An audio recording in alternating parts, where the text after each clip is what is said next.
Como siempre, en este día nos acompaña nuestro amigo y pastor de cabecera, Willy López. ¿Cómo estás, Willy? Pues muy bien, la verdad es que muy contento, la verdad que con este tiempo estoy genial, es el tiempo que me gusta a mí. A ver. Un poquitín más frío, si acaso mejor, pero la verdad es que muy bien, disfrutando del tiempo, disfrutando de la tele, disfrutando de todo un poco. Sí, porque la vida hay que disfrutarla, aunque haya tormentas, aunque haya... Sí. Hay que aprovecharla, ¿no? Y es la única que tenemos, de momento. Sí, no, quiero decir, eso, siempre surgen retos, a veces más fáciles, a veces más difíciles, pero creo que surcar las olas es una de las cosas más bonitas, que tampoco sean de 4 metros, ¿verdad? Tu generación, por lo menos los creyentes de tu generación que sufrieron tanto, igual tus padres no tanto, igual tú también, suele tener una perspectiva de la vida cristiana un poco de lamentaciones, ¿no? De sufrimiento. Sí, no, pero en general... El himno, Claro.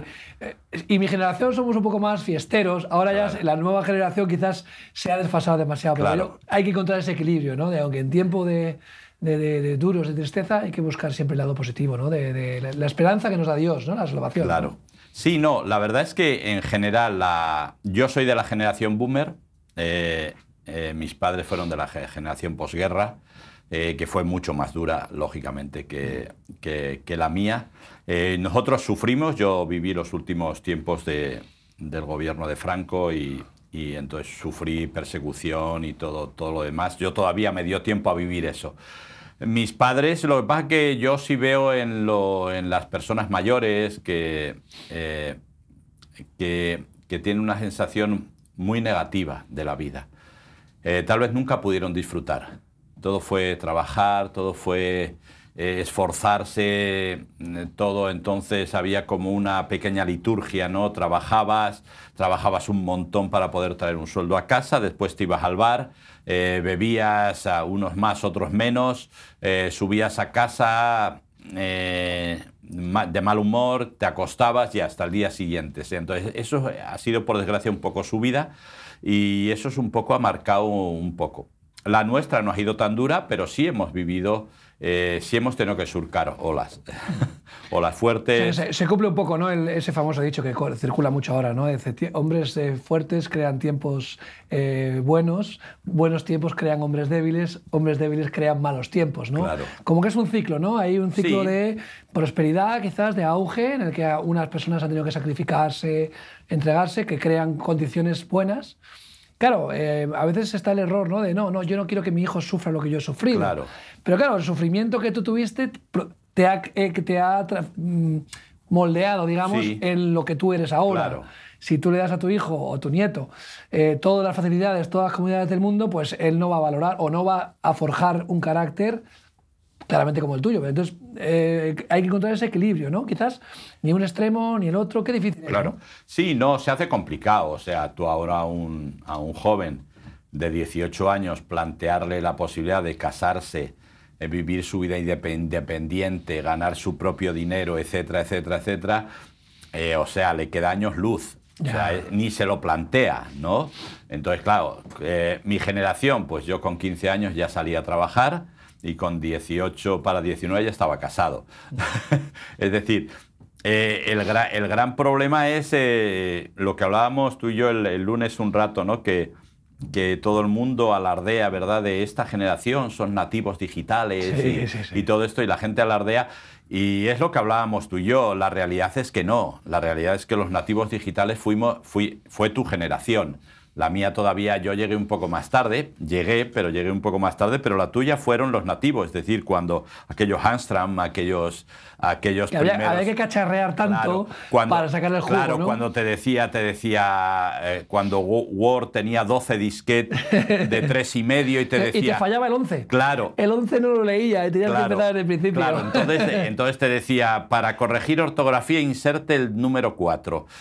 Para subrayar, inserte el número 2. Y todo era así, ¿no? Entonces, al final, nosotros desmontábamos... Para aquellos para aquellos millennials que nos escuchan hoy en día, el disquete es ese iconito que todavía permanece en el icono de guardar, ¿no? en el ordenador. Era un soporte óptico donde se almacenaban 1,4 megabytes. Que ya imagínate, ¿no? En los discos por lo alto. de 1,4, los más grandes todavía tenían menos. Claro, sí, no, aquellos además que eran como que Somos dinosaurios, se iban a partir. Somos dinosaurios. Sí, pero curiosamente nosotros investigábamos, sabíamos, o sea, ¿cuál es el problema hoy en día? El problema hoy en día es que al ser las cosas tan fáciles, no es, los que son ya generación Z, que son los que todavía más nativos digitales, pues se encuentra todo hecho. Realmente no saben el porqué de las cosas. O sea, si mi móvil no funciona, ya no sé qué hacer, lo llevo a los chinos.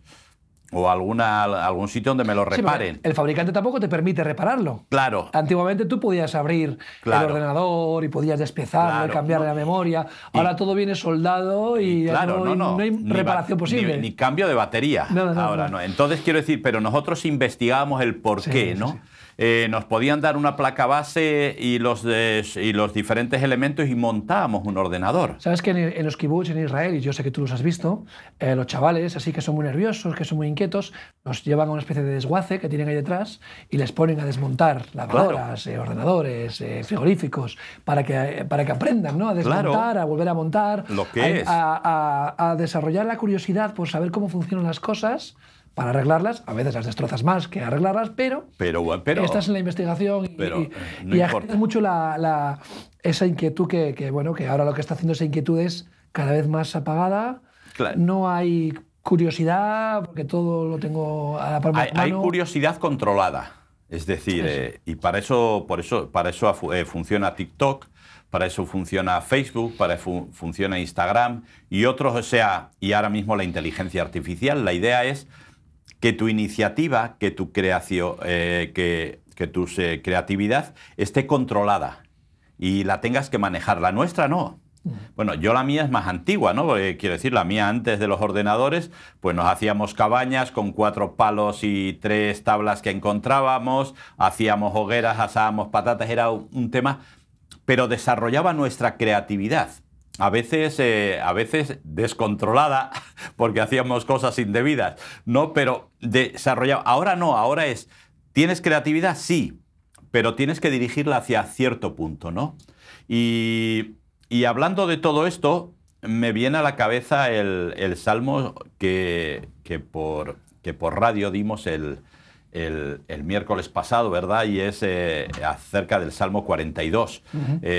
Y lo titulábamos ¿Dónde está tu Dios? Y yo creo que esto es lo que la gente se está preguntando un poco, porque es como lo que nos quieren permitir es como una religión controlada. O sea, tú en tu local puedes hacer esto, puedes hacer lo otro, pero fuera de tu local no puedes hacer nada. No queremos que saques. Y cuidado qué tipo de ideas transmites. Claro. Hay ciertos parámetros que tienes que cumplir para estar dentro del canon de la sociedad actual, permisivo de cierta manera en unas cosas, prohibitivo en otras, para que tú no te salgas del guión, aunque te permites, ¿no? Digamos, la sociedad actual tener una fe, pero cuidado que esa fe tiene que estar amoldada a los tiempos que corren, ¿no? Claro, y totalmente controlada, políticamente correcta. Eso es. No puedes expresarte, ¿verdad? Y es un poco. ¿Y qué ha pasado? Que un poco la Iglesia nos hemos amoldado. Claramente. Nos hemos amoldado y decimos, nosotros vamos a seguir teniendo nuestros cultos, nuestras actividades, nuestras cosas, pero sin molestar a nadie. Pero la verdad es que lo que Cristo enseñó molestó en su tiempo y seguiría molestando hoy. Claramente. O sea, cuando tú dices orar por los que os persiguen y bendecir a los que os maldicen, etcétera, etcétera, etcétera, tú estás haciendo algo políticamente incorrecto, ¿no? Cuando hoy estamos viviendo por una convulsión social y política y una polarización brutal, no solamente en España, en Estados Unidos y en otros países, Argentina, Brasil, un montón de países donde se está polarizando las cosas de tal manera que estamos jugando con fuego, porque nunca se sabe lo que va a pasar. Es decir, cuando Cristo viene y dice mi paz os dejo, mi paz os doy, ¿verdad? La gente está diciendo de paz nada. Aquí guerra, sangre y fuego. Otra vez para conseguir cada uno sus historias, porque al final, si uno dijera, pues lo que queremos conseguir es que el ciudadano viva mejor, pues bueno, uno dice, pues cada uno es el otro, pero no, o sea, aquí cada uno lo que está consiguiendo es sus propios planes, sus propios proyectos, que quiere sacarlos adelante, cueste lo que cueste. Entonces, ¿qué hacemos con eso? Movilizamos a la gente. Pero yo a mi esposa le decía el otro día, pero todavía no veo a nadie que se haya movilizado por la subida de precios, que está machacando ya a 2 millones de personas que están en el umbral de la pobreza y otro millón más que ya no llega a fin de mes. Sí, lo que pasa es que tú sabes que ahora mismo... Pero parece ser que eso no es importante. No, porque todo tú sabes. La calle, lamentablemente, hoy en día la calle está financiada por quien lo financia. Hay partidos que les interesa financiar lo que es los movimientos callejeros de protesta. Entonces, si se protesta de un lado, es que soy fascista. Si se protesta de otro, es que soy comunista. Y así encajonas a la gente para... Claro, control. Control, y así tu protesta no me vale porque eres... Claro. Entonces, de esa manera, ya no importa lo que por lo que te quejas, sino quién se queja. Si se quejan estos por la subida de precios, no, es que eso es un movimiento de la extrema derecha. Si se quejan estos, no, es que eso es un movimiento de la extrema izquierda. Y realmente se ha perdido el decir, oye, hay unos derechos civiles, o hay yo creo que un hartazgo de la sociedad civil con la clase política. Porque, ¿qué pasa? Que ese hartazgo se enfoca, los medios de comunicación lo enfocan, lo llevan en este caso a quienes más le conviene en cada momento, ¿no? Dependiendo, ¿no? Y entonces, la clase obrera, que es la que más está siendo perjudicada y castigada por la situación actual, la que sufre el paro, la que sufre la crisis de la subida de precios, es la que debería estar quejándose. Pero como gobiernan los que protegen a la clase obrera, pues no podemos quejarnos a la mano que nos da de comer. Claro. Cuando cambiemos de gobierno, pues se te da la vuelta a las tornas. Seguro. Entonces, ¿quién se queja ahora? No, que se quejan los que están en contra de este gobierno. Entonces, como el gobierno es progresista, son los fachas los que se quejan. Entonces, es lamentable cómo pero el problema al final pagan los mismos. Claro, porque mientras ellos se reparten el pastel, la gente está entretenida con pan y circo y ya está. Claro, pero eso me recordaba la noticia que leía ayer de la guerra de Israel y Hamás. Los medios de comunicación, el cerco de Israel al hospital está consiguiendo que muchos niños nacidos que necesitan asistencia, que no sé qué, van a morir y tal. Lees la noticia que te da Israel. Soldados israelíes evacúan a niños, a hospitales israelíes, a niños que acaban de nacer para que tengan incubadoras y tengan todo. Y dice, señores míos, aquí hay algo que... Sí, como dice, hay algo que no cuadra, ¿no? Corte del suministro eléctrico, ¿no? Es Israel el que provee la electricidad a Gaza. Y por supuesto que no la pagan. Y son los terroristas los que están cortando esos cables para... que haya más repercusión mediática por los cortes eléctricos. El agua la suministra Israel de sus depuradoras. Es jamás el que ha arrancado todas las tuberías del subsuelo para convertirlos en lanzacohetes, dejando sin agua a la población. Entonces, la manipulación es tan terrible. Los medios, claramente los medios de comunicación han ocupado un lugar de servidumbre al gobierno de turno, que es vergonzoso. Yo lo digo abiertamente, en la etapa anterior, con el PP gobernando, Rajoy regó de dinero los medios de comunicación que normalmente son hostiles con la derecha. Hablamos de periódicos, grupos mediáticos normalmente de izquierdas. Ahora esos partidos se han vendido al nuevo gobierno y están siendo regados con dinero público. Te hablo de muchos millones de euros, Willy.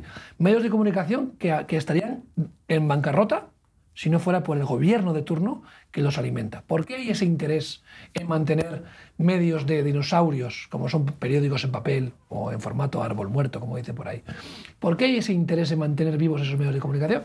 Porque están al servicio del poder. Entonces, ¿quién alimenta el sentimiento anti-israelí? Pues Irán está financiando partidos políticos en España para transmitir un sentimiento anti-israelí que es un sentimiento antisemita. Sí. Porque no es solo contra el gobierno de Israel. Ellos no se paran. Es contra los judíos. Sí. Pero tú puedes estar en contra de Netanyahu, que es de este partido, que tiene este pensamiento, que tiene estas ideas. Solo hay que leer el libro de Esther Es la misma situación. Es la misma situación, pero en este caso no es que estés en contra del gobierno de Netanyahu, es que estás en contra de los judíos. Sí, sí, quieres Y que por eso hay un los judíos boicot desaparezcan. contra las familias judías en América, por eso siempre sale el rollo de los famosos complot judeo-masónicos, ¿no? Y que salen cada poco a relucir, y el sentimiento antisemita, ¿no? Entonces, pero los medios de comunicación están detrás de todo eso.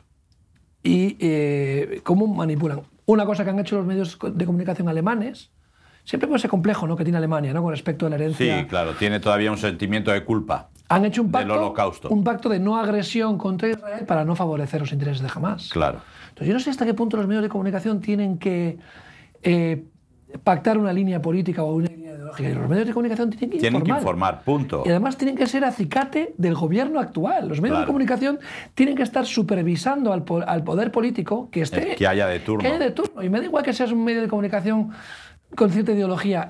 Hay que supervisar y auditar al gobierno de turno, sea de izquierdas o de derechas. Pues los medios de comunicación hace ya harto tiempo que no cumplen esa función. Ya. Y es lamentable. Sí, es lamentable. Por eso te digo, ¿no? Esto ha sido como un paréntesis. Kit Kat, ¿verdad? Sí.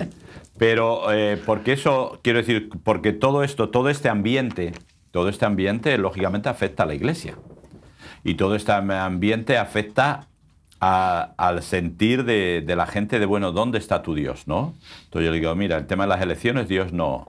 Digo, no oréis, porque esto no tiene nada que ver. Esto es una decisión humana, es un voto humano y Dios no se mete. O sea, no le busquéis tres pies al gato que no las tiene. Dios no se va a meter en las decisiones que tomemos nosotros como humanos. Las tomamos mal, pues ahí es lo que vamos a tener.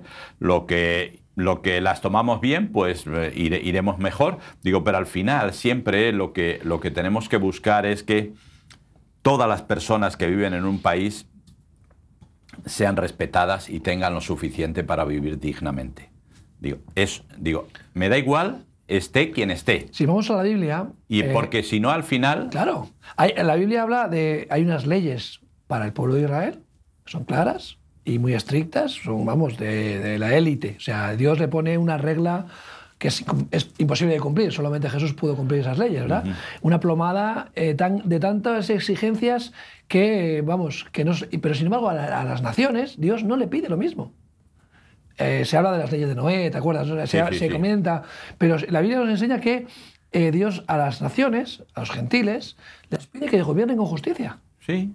Que sean justos y que digamos que den ciertas libertades, ¿no?, a los pueblos y no pide mucho más. No les pide mucho más y no somos capaces ni de hacer eso. No, la verdad es que... Cuanto más cumplir las leyes de Moisés. La verdad es que no, que además te quedas un poco pasmado de declaraciones que hay. Yo lo siento mucho cuando sale el señor Maduro y dice Jesús era palestino y lo crucificó el Imperio Español. No, romano, ¿no? El romano. No, el Imperio Español. También, ¿eh? Sí, el Imperio Español, dijo en un discurso. Era hispano el romano, ¿no? No lo sé. Entonces yo dije, sí, ¿cómo puede salir gente? O sea, tú puedes, pero, hombre, no te pongas en ridículo. ¿Entiendes? Quiero decir que es historia, que no es... Puedes leer Herodoto, Flavio Josefo, y te dirá que Jesús era judío y que lo crucificaron los romanos. O sea, no tiene mucha historia. Ahora, si quieres hacer una comparativa de imperios... pues bueno, eso es otra historia muy, muy diferente, pero no tiene sentido. Es decir, se nos está yendo la olla totalmente, ¿no? Sí. La verdad que sí. Y yo creo que la Iglesia tiene que centrarse para decir, aquí está mi Dios. Claro. Aquí está mi Dios, ¿no? Y entonces yo el domingo predicaba en la iglesia del Salmo 42, ¿verdad? Y les decía, no lo voy a plantear desde qué dice la gente, sino qué dices tú. Es decir, ¿te has preguntado alguna vez dónde está tu Dios? ¿Dónde está tu Dios? El otro día con José Luis hablábamos acerca del Salmo 42, grabábamos en audio, ¿verdad? Y hablábamos de esa otra parte, o sea, ¿qué dice la gente de tu Dios? Pero me gustaría que hoy pudiéramos hablar de esta otra parte, porque para que la gente hable de tu Dios, primero tú tienes que saber quién es tu Dios. Jesús te porque pregunta, igual estás pidiendo a la gente lo que no estás haciendo tú. Entonces, para ti, ¿quién es tu Dios? No Dios, que esa es la idea general que todo el mundo tiene. No, ¿dónde está tu Dios? ¿Qué significa para ti? Qué curioso, porque yo compartía acerca de esa pregunta que le hace el Señor a Pedro, ¿no? Y dice, bueno, ¿qué dicen? ¿Quién dice quién soy yo? ¿No? Los demás. Ajá. Y luego hace la pregunta personal, ¿no? ¿Vosotros quién decís que soy yo? Claro. O sea, es lo que me importa. No me importa lo que digan los demás. Claro. Sí, a mí me importa lo que me digas tú. Y me habla de una relación personal, ¿no? De un Dios personal. Claro. Al que le importa lo que tú pienses de él. Y que lo que no es tanto el eco del ruido de fondo, ¿no? Yo siempre veo a Dios que Dios no mira la humanidad como una multitud, una masa. No, yo veo que Dios mira la humanidad de manera tan personal. Ajá. Que no ve una multitud, sino que vea persona por persona. Para mí es como yo me imagino que Dios como nos ve, ¿no? No como una multitud, que un señor con barba que mira desde el cielo, desde lejos, y ve ahí una multitud y bueno, y da instrucciones. No, no, no. Yo veo a un Dios que está a mi lado y que me mira a mí. Ya. Y me dice, estoy aquí a tu lado y me importa lo que pienses de mí, cuéntamelo. Y me parece una manera maravillosa de imaginarte a Dios, ¿no? Claro. No como alguien lejano en un trono en el Olimpo, ¿verdad? Sí, como Zeus, que cuando te descuidas te tira un rayo y te hace polvo, ¿no? Te echa alguna maldición. Pero yo le preguntaba esto, digo, porque a veces estamos intentando que la gente no creyente conozca a nuestro Dios cuando realmente nosotros no le conocemos. Digo, entonces, ¿cómo puedes presentar algo? ¿No? Vino un señor a venderme un colchón nuevo, necesitaba un colchón nuevo y vino, y yo le dije, digo, mira, te digo una cosa, un mal producto siempre necesita un buen comercial, pero un buen producto no necesita un buen comercial, se vende solo, ¿vale? Digo, entonces, Dios no necesita a nadie. No, él se vende solo. Digo, no te preocupes. Ahora, ¿qué ocurre? Cuando tú has convertido a Dios en un mal producto, entonces necesitas ser un buen comercial. Decir, y Dios te ama, y Dios no sé qué, y Dios... Todos tus problemas se van a solucionar. Dios, parece Dios va a resolver todo lo tuyo. Claro, luego la gente resulta que dice, no me ha resuelto. Digo, porque Dios nunca lo dijo, ¿eh? Dios nunca te dijo que te iba a resolver todo. Él va a estar contigo, venir todos los trabajados y cansados, etcétera, etcétera, etcétera. Hay muchas promesas, 3.200, pero no te dice... A partir de ahora te va a ir todo perfecto. No lo dice en ningún sitio, ni Dios lo dice. Entonces, necesitamos volver volver al primer amor, volver a esa relación con Dios, a esa intimidad con Dios, para conocerle y cuando le conozcamos, presentárselo a los demás. Y cuando nos pregunten, ¿dónde está tu Dios? Aquí está mi Dios.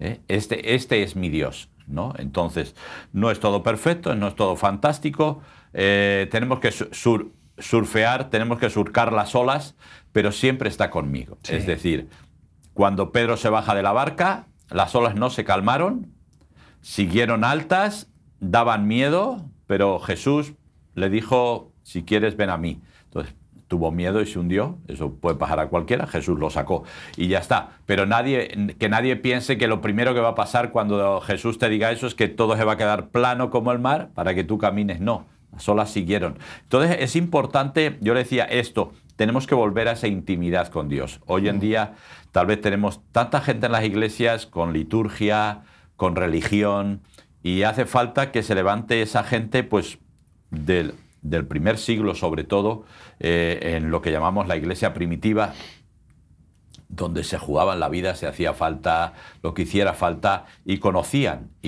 a su Dios. Esa gente está. Sí. Porque tú sabes, y sabemos que la Biblia nos habla de un Hay un remanente siempre. Hay un remanente, ¿verdad? Avivado, lleno de fuego. Quizás están en los lugares que nosotros no sabemos, no buscamos, ¿no? Estamos viendo, aquí lo hemos hecho tú y yo muchas veces, ¿no? En países como Eritrea, en Corea del Norte, en China, donde hay persecución, hay oposición. Claro. Esa gente está y está viendo milagros que nosotros... Ayer hablaba con alguien, ¿no? Nos hemos acostumbrado a ver ciertos milagros, ¿no? Claro. Que le podemos llamar, cualquier persona le puede llamar karma o le puede llamar coincidencia o casualidad. Sí. Bueno, yo no creo en las casualidades, yo creo en las causas, en la causalidad, ¿no? Donde hay una causa y efecto.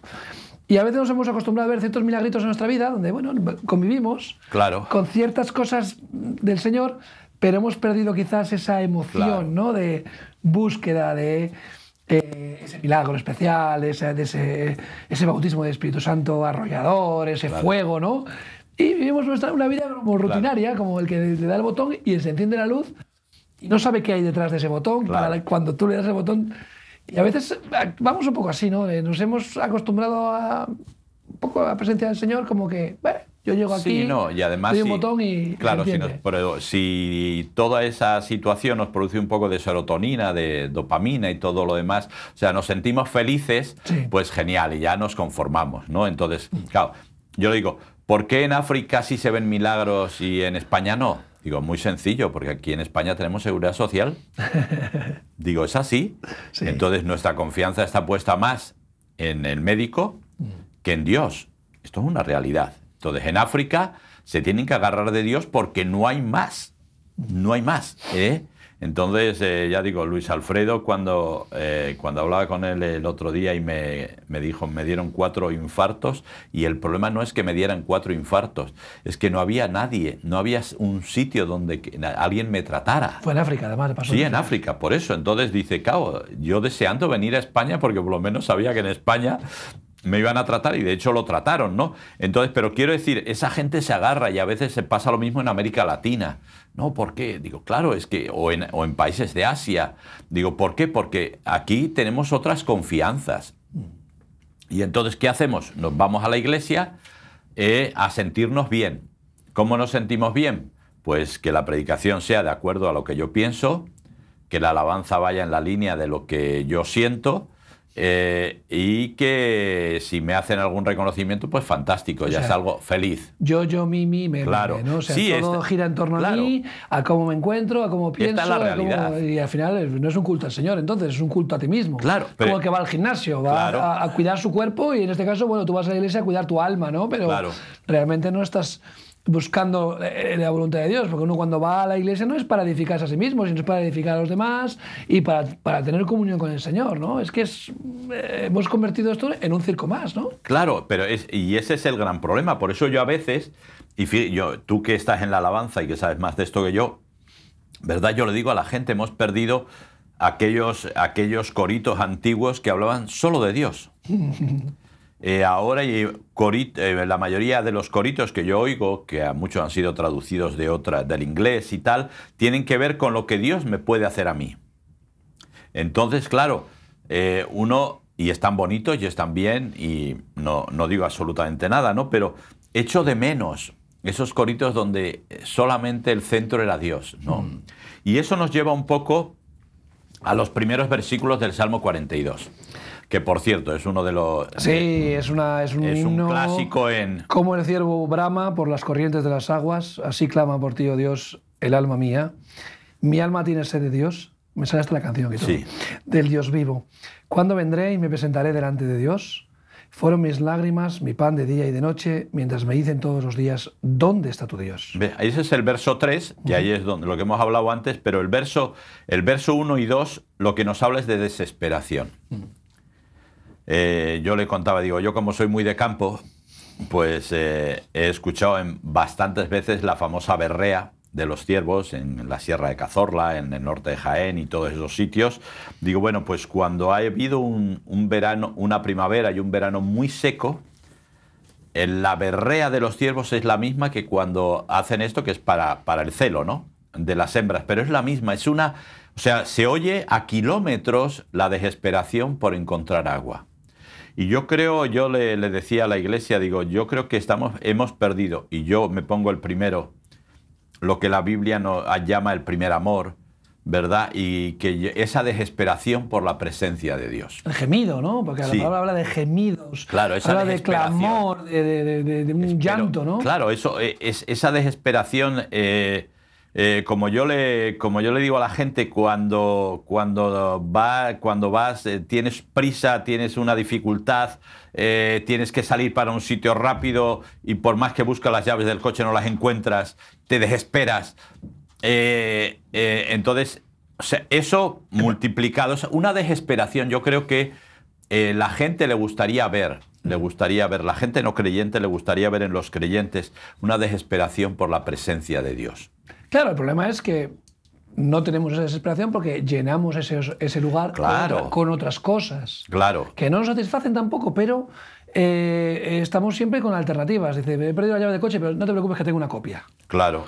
O sea, tengo un plan B. Si Dios no me atiende, tengo un plan B para todo. O O sea, si Dios no me da la respuesta que yo busco, tengo una alternativa. Claro, la desesperación es que aquí o bebes agua o te mueres de sed, ¿no? No hay... Y nuestro espiritualmente debería ser o Dios me satisface o nadie va a poder hacerlo, ¿verdad? Claro, y no, y ahora tenemos un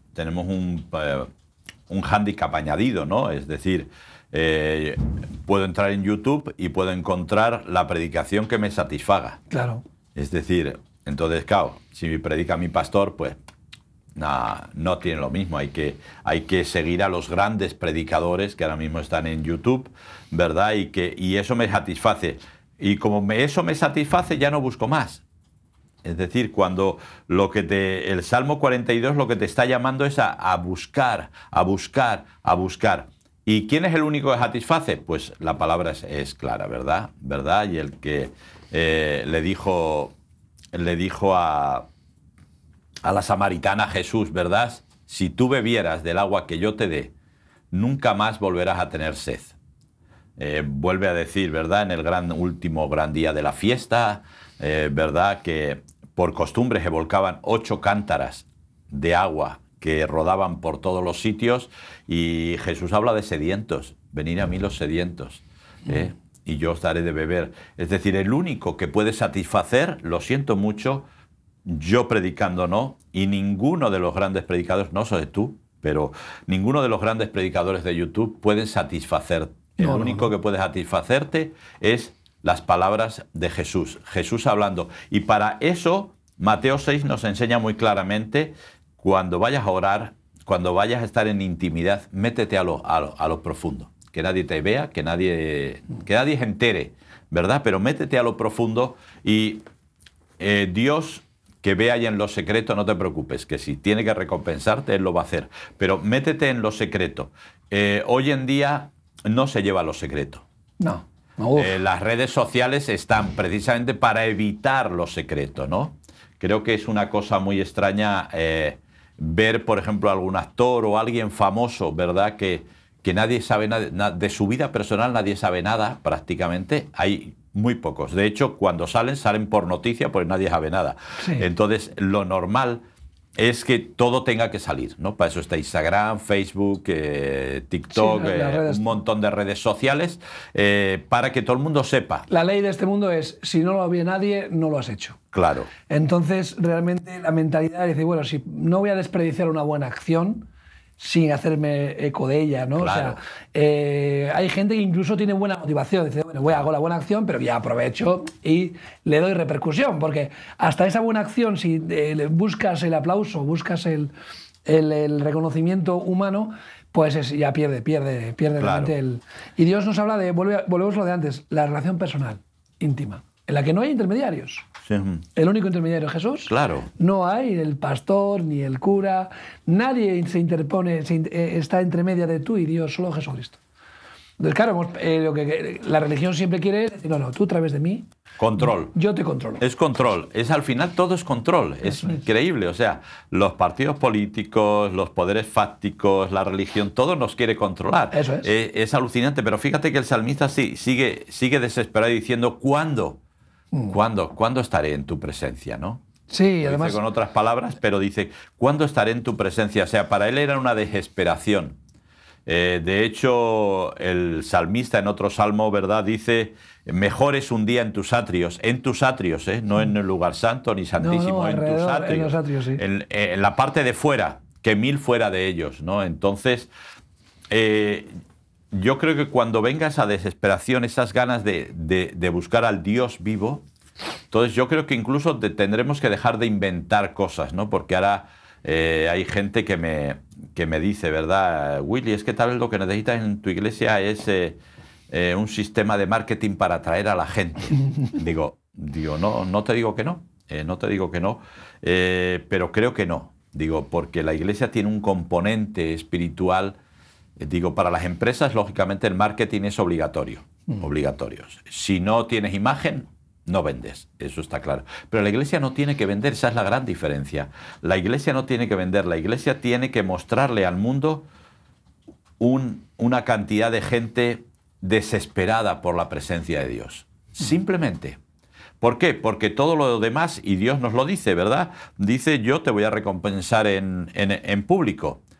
Buscar primeramente el reino de Dios y su justicia, lo demás os va a ser añadido. O sea, Dios lo dice un montón de veces, pero lo que no puedo, lo que me preocupa es ver que lo que más os importa sea estar en mi presencia, ¿verdad? Yo le decía a la gente, Adán y Eva no tenían como meta cuidar del huerto, pero tenían como propósito estar al atardecer paseando con Dios por el huerto.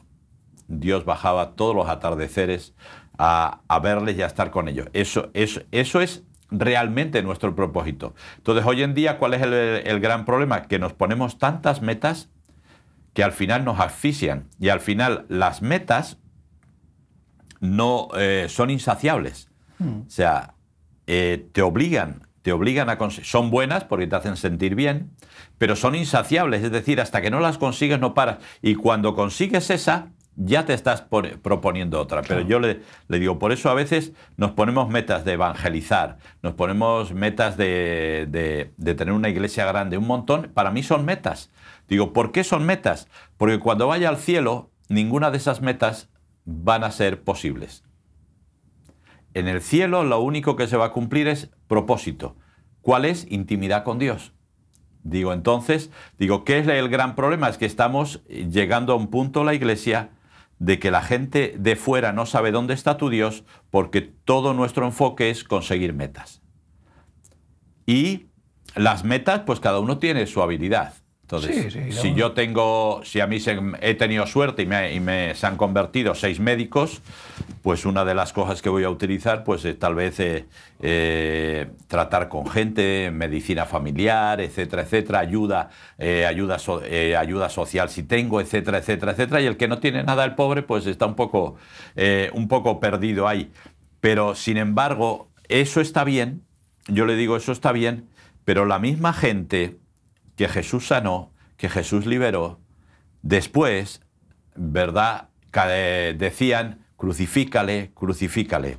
Y David en el Salmo 42 dice, ¿os acordáis? Yo fui el que guié a la multitud hasta el tabernáculo, me jugué mi prestigio quitándome las ropas reales, y esos son los que ahora me dicen, ¿dónde está tu Dios? Así que al final, quien confía en el hombre, mal rollo. Sí, maldito es el hombre que confía en el hombre, ¿no? Mal rollo tiene, ¿no? Entonces, esa desesperación creo que es algo que necesitamos urgentemente. Y deja que Dios haga. Lógicamente, de tener intimidad con Dios van a salir metas. Eso es normal. Dios nos da un propósito. Pero no al revés. Claro, eso es. Dios nos da propósito, nos da un porqué y un para qué, sobre todo. Porque a veces el porqué no es tan importante, sino el para qué, ¿no? A veces el porqué ya lo descubriremos. ¿Por qué pasan las cosas? ¿Por qué esto? ¿Por qué esto? No. Y quizás no es tan importante el porqué, sino el para qué. Los procesos que vivimos tienen un propósito, ¿no? Y hay un para qué, para todo. Y el por qué, Dios nos explicará en su día, si quiere o no, pues mira, hice esto, esto y esto, por esto, por esto, por esto. Hay algunas preguntas interesantes. Hay algunas preguntas interesantes que podemos... Para ese tiempo. Eso es. Como vamos a tener la eternidad, le podemos preguntar. Pero lo que tú dices es, volvemos a... Yo no hago buenas obras para acercarme a Dios, sino que acercarme a Dios produce en mí buenas obras. Eso es.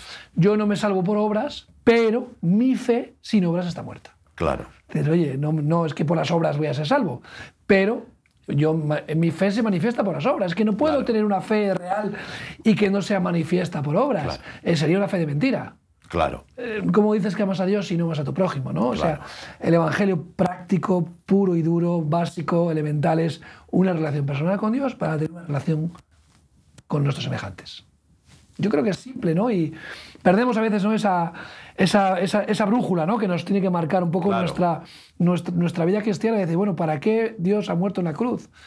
¿Por qué directamente no, yo qué sé, acabó con todo? Y no, porque hay un propósito para la vida, ¿no?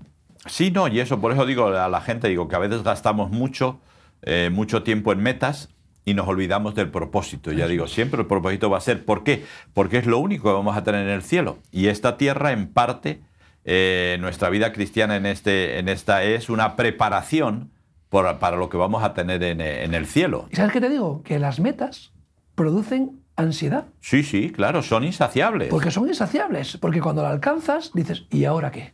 Otra. Y otra meta más. ¿Y ahora qué? Ya he alcanzado todo. Ya tengo esto. Ya he conseguido aquello. Y me marco tus metas y nunca se sacias. Y además genera una sensación de insatisfacción, de que no está bien. Dios no quiere que estemos ansiosos. Por nada estéis afanosos. Claro, lo dice, claro, lo dicen. Por eso es importante. Por eso yo le digo, porque las metas, una iglesia de 1000. Y cuando llego, claro, cuando llego a 1000... eso me produce todas esas hormonas de la felicidad, me siento bien, me siento exitoso. Un rato. Pero al rato ya estoy pensando en 2000. Eso es. Y muchas veces nos engañamos, ¿verdad? No, es que esto es lo que Dios quiere. No, perdona, puede que sea lo que Dios quiere o puede que no. Te lo ha dicho Él. Porque igual tú estás haciendo aquí cosas. Me recuerda mucho a la historia de Jefté, ¿verdad? Jefté le dijo a Dios, si venzo a los enemigos de Israel, la primera persona que salga a recibirme, yo te la ofreceré en holocausto. Dios nunca le pidió nada. Dios nunca le dijo a Jefté, tienes que... No, has sido tú. Y salió su hija. Gracias. Y tuvo que cumplir La hija le obligó a cumplir el voto que él le había dado a Dios, ¿verdad? Porque a Dios nunca ha pedido sacrificio humano, jamás claro, Dios ha pedido... Claro, eso es... Claro, es que vivimos unos tiempos en que la gente nos quiere hacer creer que tenemos un Dios que es que nos exige alabanza, exige nuestro dinero, exige nuestro tiempo. Dios no exige nada si Dios lo tiene todo, por eso es Dios. Entonces, Dios quiere que nosotros desarrollemos primero el propósito, es decir, intimidad con Él. Y segundo, Él nos va a dar metas. Es decir, le dijo, ¿cuál es el propósito? Intimidad conmigo al atardecer en el huerto. ¿Cuál es vuestra meta? Cuidar del huerto, poner nombres a los animales, ¿verdad? Creced, multiplicaos y gobernar la tierra con justicia. Esas son vuestras metas, que hoy en día pues podemos ver que no nos ha dado muy bien. No. Pero no perder el propósito, ¿no?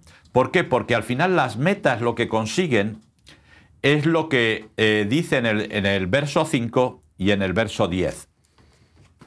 Si eso leo, dice el 5, ¿por qué te abates, oh alma mía, y te turbas dentro de mí? Dice, espera en Dios porque aún he de alabarle, salvación mía y Dios mío, ¿no? El versículo 10 dice lo mismo, con quien hiere mis huesos, mis enemigos me afrentan. El 11 entonces, creo. Perdón, sí, ¿por qué te abates, oh alma mía, y por qué te turbas dentro de mí? Espera en Dios porque aún he de alabarle, salvación mía y Dios mío, ¿no? Este es el gran problema y este es uno de los grandes problemas que tenemos como creyentes en este día. Vamos a llamarlo estrés. Él lo llama ahí de otra manera. El alma abatida. Es lo mismo, pero es el gran problema que tenemos de cantidad de gente dada de baja en su trabajo por depresión. Problemas con enfermedades psicosomáticas, muchas de ellas producidas por el estrés, y al final tu alma se abate, realmente no dices al final, ya tienes por costumbre, bueno, el viernes por la tarde me voy a la casa de la playa, me tiro todo el viernes arreglando la casa porque en toda la semana no la he visto, el sábado disfruto un poco, el domingo vuelvo a recogerme, vuelvo para acá, 4 o 5 horas de atasco que me voy a chupar de ida y de vuelta para que el lunes volver, y al final, eso al final hace envejecer nuestros huesos, hace un montón de cosas. Por eso, una de las cosas fantásticas que Dios creó fue el sábado. Es decir, necesitamos descansar. Y el salmista está diciendo, mi alma, o sea, no es mi cuerpo, aunque mi pan fueron mis lágrimas de día y de noche, pero no es mi cuerpo, es mi alma el que está agotado, está cansado. Y eso es porque nos ponen metas, ¿verdad? Hablaba con un amigo mío que era director de una sucursal de banco y dice, yo gano lo que gano si cumplo objetivos. Claro. Y ese cumplir objetivos es lo que me estresa. Y esto es un poco a veces lo que nos pasa. Por eso Jesús dice, todos los cargados y cansados, venid a mí, descansar. Y yo creo que es tiempo de hacer esto. Es tiempo de descansar. Dice, ahora, no descansar de cualquier manera, sino descansa en Dios. Alma mía, descansa en Dios. ¿Para qué? Para que esto suceda, tengo que conocer a Dios. Lógicamente, un colchón de espuma no es igual que un colchón de viscoelástica a la hora de descansar, o un colchón de tipo nube, o con un colchón de muelles antiguos, o el primer colchón que yo tuve, que era de lana, que había que variarlo todos los veranos para que se mullese un poco, ¿verdad? Pero, es decir, no es lo mismo. O sea, para mi descanso tengo que conocer a Dios. ¿Qué Dios conozco yo? Porque si el Dios que conozco es un Dios que me exige, que me exige, que me exige, que me exige, que me exige, nunca voy a descansar.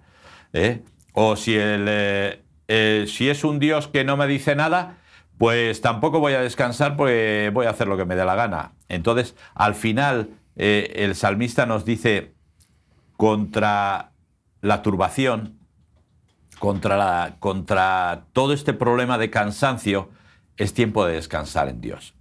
Y la realidad es que la sociedad hoy en día no nos deja descansar. No. Hablábamos antes de los medios de comunicación, hablamos de las redes sociales, no puedes descansar. Es decir, si tú tienes una página, me acuerdo de mi nieto el mayor que tenía su página de YouTube, ¿verdad? Y todos los días tenía que subir un vídeo. ¿Por qué? Porque si estabas 7 días sin subir en vídeo, perdías un montón de suscriptores. Sí, o perdías el algoritmo y dejaba de ser un canal. ¿Entiendes? Entonces, claro. quiero decir, ¿qué pasaba? Que eso te obligaba, obligaba siempre ahí. Ahora hay muchos creadores de contenido, influencers, como lo quieras llamar, ¿no? En diferentes plataformas que acusan ya, ¿no? Un desgaste y salen en redes sociales diciendo que están con depresión o con enfermedades mentales por la dependencia a la exigencia que tienen mantener, ¿no? Estas redes.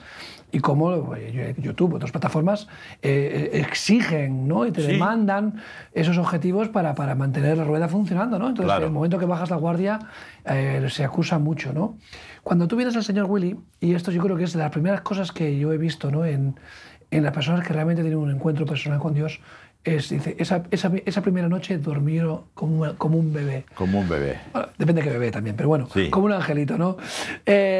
Y es verdad que te preguntas, ¿no? A personas que han tenido ese encuentro con el Señor, que han tenido ese bautismo de lágrimas, ¿no? Que han tenido la convicción de pecado, que se han arrepentido, han sido perdonados por sus pecados.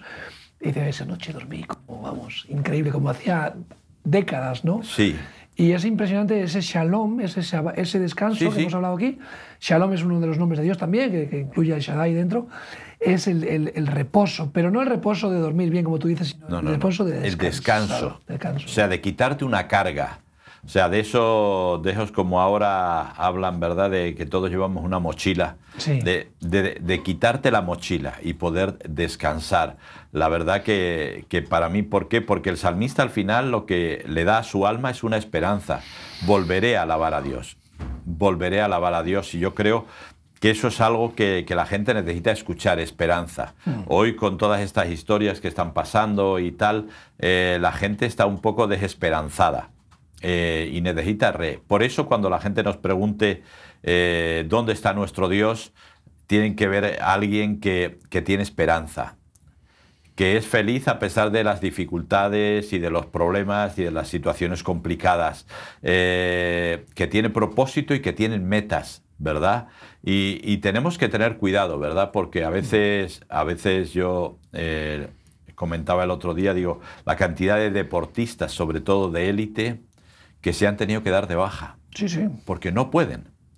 Yo recuerdo a Simone Biles, la chica de gimnasia que ha ganado absolutamente todo y que en Tokio, a pesar de ser unos Juegos Olímpicos que esperas 4 años para estar ahí, me retiro porque no puedo. Y yo me acuerdo del ciclista Alejandro Valverde, Andrés Iniesta, todos pasaron por depresiones muy, muy profundas en un momento dado y lo tenían todo. Absolutamente todo. Alguien diría, yo con eso, vamos, ningún problema. Pues es un problema. ¿Por qué? Simplemente porque te vas cansando, porque te vas dando cuenta que las metas te ganan.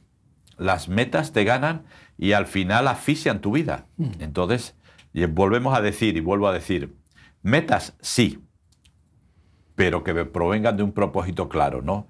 Entonces, si nos estás viendo, si nos estás escuchando, que puedas saber, descansa en Dios.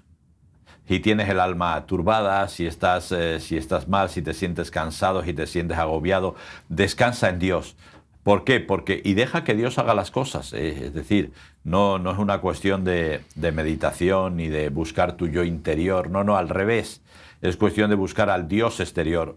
Clamar, como hemos dicho antes, Claro. que ese bramido, Claro. ¿no? Ese gemido, la búsqueda, el anhelo de Dios, ¿no? Que no va a quedar sin respuesta, porque realmente Dios Seguro. escucha a aquel que le clama, ¿no? Y no lo clamamos a través de la religión, a través de rituales, de fórmulas mágicas, no, es con un corazón desnudo, sencillo, como somos. Claro. Y Dios, pues oye, inclina su oído, ¿no? Sí, así que yo animo mucho a la gente que vuelve a leer, que leen en sus casos el Salmo 42 y que se den cuenta de estas, pregúntate quién es tu Dios, y me da igual si eres creyente o no creyente, porque Dios, lo hemos dicho aquí muchas veces, tenemos todos, ¿verdad? ¿Quién es tu Dios? Y una vez que quieras buscar a tu Dios, búscalo con desesperación, con desesperación. ¿Para qué? Para que al final le puedas decir a tu alma, descansa en Dios. Aunque estés cansado, aunque estés turbado, descansa en Dios. Porque aún he de alabarle. Claro, porque aún porque ese es el final, es que siempre ese es el final. Sí. Y cuando tratemos el Salmo 43 termina igual. Pues espera en Dios porque aún he de alabarle. Willy, muchas gracias. Nada. Salmo 42, que hemos repetido porque la semana pasada quedó pendiente de hacerlo aquí en televisión, pero seguimos con la serie de estos episodios tan maravillosos que la Biblia nos deja, que todavía es palabra viva para tu vida. Confía en Dios y espera en Él. Hasta pronto.